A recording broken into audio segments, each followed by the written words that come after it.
Hello friends, welcome to SSC coaching centre. दोस्तों, आज की वीडियो में हम बात करेंगे साधारण ब्याज के प्रश्नों की। तो पहला क्वेश्चन है, 2500 रुपए का 5% वार्षिक दर से 2 वर्ष का साधारण ब्याज क्या होगा? 2 वर्ष का। तो आज मैं आपको कोई फॉर्मूला बताने वाला नहीं हूं।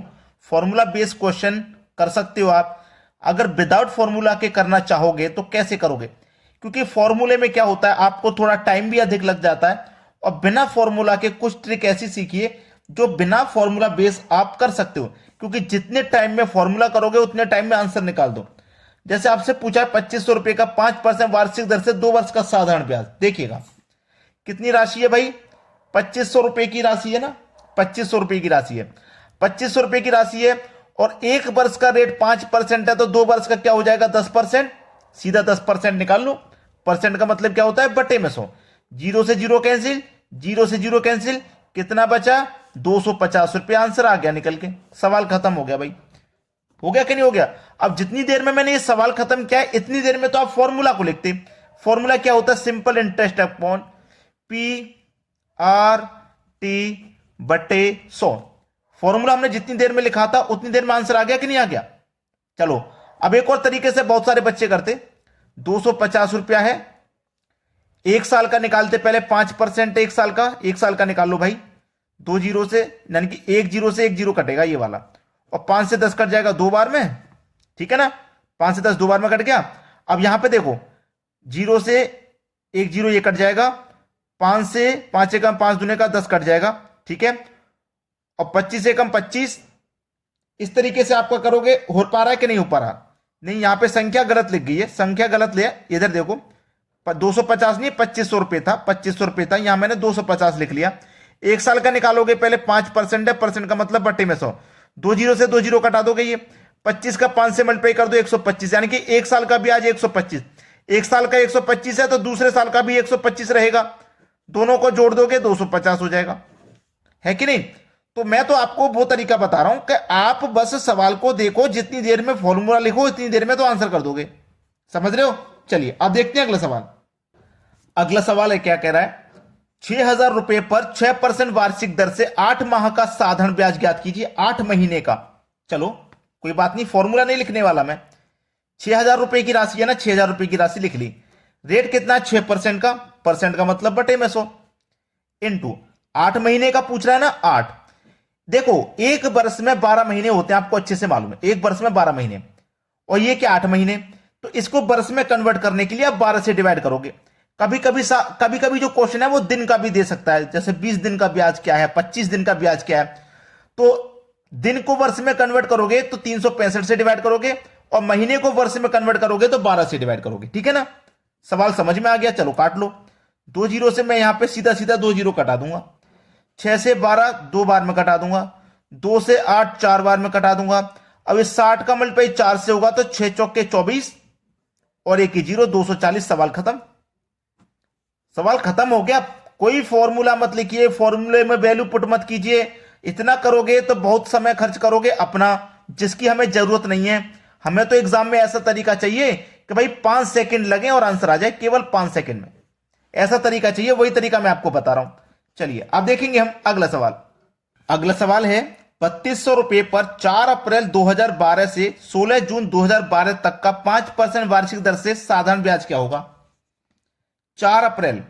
अब देखो, अप्रैल का महीना कितने का होता है आपको अच्छे से मालूम है कि अप्रैल का महीना 30 दिन का होता है। ठीक है, 30 में से क्या हुआ? 4 अप्रैल को उसने पैसे लिए किसी से उधार। ठीक है, 4 को लिए, तो 30 में से 4 माइनस कर दो, इसका मतलब कितना बचा? 30 में 4 गया तो 26 बचा, यानी कि 26 दिन का ब्याज देना है। अप्रैल के महीने में क्या करना है? 26 दिन का ब्याज है। अप्रैल के बाद कौन सा महीना आएगा भाई? मई का। मई का महीना ऐड करो। कितने दिन का होता है मई का महीना? 31 दिन का। ठीक है, मई के बाद आएगा जून। कितने जून की बात कर रहा है? 16 जून की। 16 जून तक का ब्याज आपको देना है। अप्रैल में 26 दिन का, मई में पूरा 31, 16 जून तक का ब्याज आपको देना है। सबको ऐड करोगे 73 डेज हो जाएगा, यानी कि 73 दिन का ब्याज आपको चुकाना है। रुपया कितना है? 3200 रुपया है। रेट 5% का है, परसेंट का मतलब बटे में 100 लिख लीजिए। 73 दिन का आपको रुपया देना है ब्याज का। अब मैंने क्या बोला? दिन है ना, तो इसको वर्ष में कन्वर्ट करने के लिए 365 से डिवाइड करते हैं, और महीने को वर्ष में कन्वर्ट करने के लिए 12 से।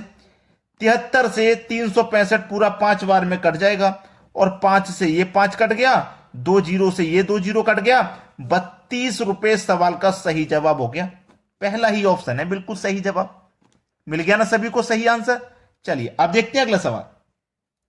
अगला सवाल है, किसी धन का साधारण ब्याज की 8% वार्षिक दर से 3 वर्ष का मिश्र धन 6,944 रुपए है, तो मूलधन ज्ञात करो।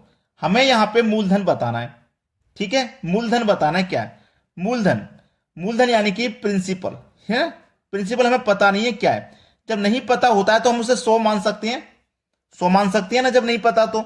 मैंने मान लिया 100 रुपया, रेट कितना 8% का, तो 100 का मैं 8% निकाल लेता हूं, परसेंट का मतलब बटे में 100, तो 100 से 100 कट जाएगा, बचेगा कितना 8, यानी कि 1 वर्ष का 8 रुपया, तो 3 वर्ष का कितना, 3 से गुना कर दो, 8 त्रिक का 24, कितना हो गया भैया 24। अब इस 24 का मतलब क्या है भाई, कितना है इस 24 का मतलब?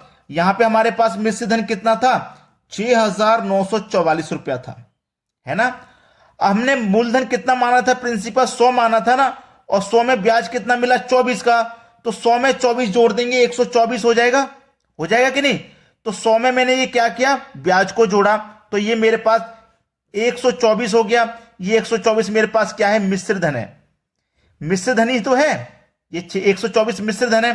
तो इस मिश्र धन में, इस मिश्र धन से क्या कर दोगे आप, डिवाइड कर दोगे, ठीक है। डिवाइड कर दो भाई। चलो मैं कटा देता हूं, सबसे पहले कटाऊंगा मैं इसको 3 से कटाऊंगा, 3 चौक के 12, और 3 से नहीं कटेगा, 4 से कटाऊंगा, 4 से, हाँ 4 त्रिक का 12 कटेगा, 4 त्रिक का 12, 4 एकम 12, 31 बार में कटा। 4 से कटाओ, 4 एकम 4, 2 बचेगा 29, 4 सत्ते 28, 1 बचेगा 14, 4 त्रिक का 12, 12 2 बचेगा 24, 4 सिंह 24, इतने बार में ये कट गया। अब 31 से इसको सीधा सीधा कटा के देखो कटेगा कि नहीं। अगर मैं 31 से इसको कटाता हूं सीधा सीधा, तो ये कितनी बार में कट जाएगा, 31 से 1736, ये कट जाएगा 31 से पूरा पूरा 56 बार में कट गया ना, 56 बार में। ये कितनी बार में कट गया भाई, 56 बार में कट गया। कितनी बार में कट गया, 56 बार में कट गया, यानी कि हमारा कितना निकल गया 56। अब किसी भी चीज को हम क्या कर रहे हैं, मूलधन पता कर रहे हैं, और मूलधन का मान हमारा कितना होता है 100%, यानी कि ये जो मान है 1% का मान है। 100% का मान निकालने के लिए 100 से गुना करोगे तो ये 5600 हो जाएगा। आप चाहते तो यहीं पे सीधा मैं 100 लगा देता भाई, 124 से डिवाइड करेंगे, इस मिश्र धन में इस मिश्र धन से डिवाइड करो, और 100% का मान निकालने के लिए 100 से मल्टीप्लाई करो। मैंने यहां 100 नहीं लगाया, मैंने 1% का पहले मान निकाल लिया, 1% का मान 56, तो 100% का मान मेरा 5600। बी ऑप्शन प्रश्न का बिल्कुल सही जवाब है। अब देखेंगे अगला सवाल। अगला सवाल है, कोई धनराशि साधारण ब्याज पर 3 वर्ष में 1,016 रुपए तथा 7 वर्ष में 1,304 रुपए हो जाती है, तो वह राशि क्या है। देखो अच्छा सवाल है। 4 वर्ष में कितने हुए, 4 वर्ष में, ये 3 वर्ष में हो गए इतने, और 7 वर्ष में हो गए इतने, तो 3 वर्ष में हो गए इतने, 7 वर्ष में हो गए इतने, तो 3 से 7 वर्ष होने में यानी कि 4 वर्ष बढ़ गए। यहां पे सबसे पहले चलो मैं 3 वर्ष की जो राशि उसे लिख देता हूं। 3 वर्ष की, 3 वर्ष की राशि कितनी है 1,016, और ये कितनी है 7 वर्ष की, 7 वर्ष की है 1,304, यही तो है। तो देखो 3 वर्ष से 7 वर्ष होने में 4 वर्ष बढ़ गए, 4 वर्ष बढ़ गया, और 4 वर्ष में रुपया कितना बढ़ गया भाई, 1,016 से 1,304 हो गया, 1,016 से 1,304 हो गया, यानी कि 288 रुपया बढ़ गया 4 वर्ष में, ठीक है। 4 वर्ष में कितना हो गया 288 रुपया हो गया। तो ये तो 4 वर्ष का है ना, आप 1 वर्ष का निकाल लो। 4 एकम 4, 4 से कटाओ, 4 सत्ते 28, 4 सत्ते 28, 4 दूनी काट 72, यानी कि 1 का हो गया 72। आपसे क्या पूछ रहा है, ये जो 3 वर्ष में कितनी राशि हो गई थी, इतनी हो गई थी। 1 वर्ष का ब्याज 72 है, तो 3 वर्ष का कितना हो जाएगा भाई, 3 वर्ष का कितना होगा, 3 दूनी का 6, 3 सत्ते 21, 216 रुपये ब्याज हो जाएगा 3 वर्ष का। तो हमारी जो राशि 3 वर्ष में 1,016 थी, कितनी थी 3 वर्ष में 1,016 थी, ये 3 वर्ष में थी। तो 3 वर्ष का इसमें ब्याज शामिल है कि नहीं है भाई, 3 वर्ष में कोई राशि इतनी हो गई है, तो ब्याज लगने के बाद ही तो हो गई है। तो 3 वर्ष का ब्याज हमारा जो 216 रुपये से हम माइनस कर देंगे, ब्याज को निकाल देंगे।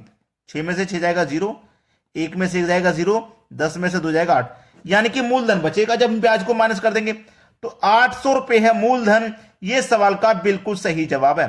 दोस्तों बिना लाइक करे और बिना शेयर करे आप बिल्कुल भी मत जाना, इतना काम जरूर करके जाइएगा। ठीक है दोस्तों, वीडियो देखने के लिए आपका बहुत बहुत धन्यवाद।